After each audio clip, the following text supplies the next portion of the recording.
grow your hair back, you look like a man. You're really skinny, you should think about gaining more weight.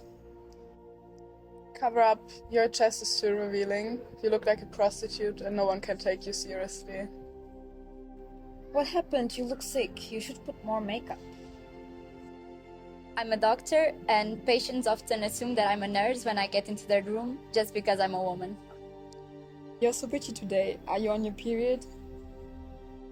Because I had short hair for a really long time, I encountered comments such as, "You should grow your hair back, you look like a man," or "At least you should wear some makeup so we can differentiate you from the men." I remember the first time I was catcalled, and it was actually really young, at the age of like 12. And a very, very old man for me, like really old, like it could be my grandpa, came up to me and said, "You have a really nice butt."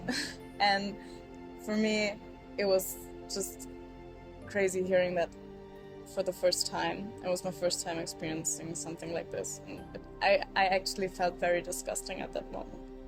One night I came back to go to my car, and I crossed one man with a electric scooter, and he changed his way and came back 2 seconds after, beside me and trying to talk with me. I was walking faster, and it was night, and I was afraid.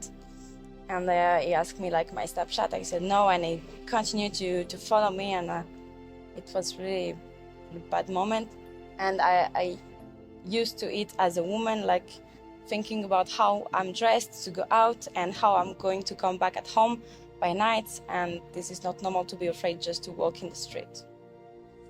My message for all the women out there is to remember that you are so much more than your physical appearance and how people perceive you. This didn't happen to me personally, it happened to somebody else, and I'm telling her story.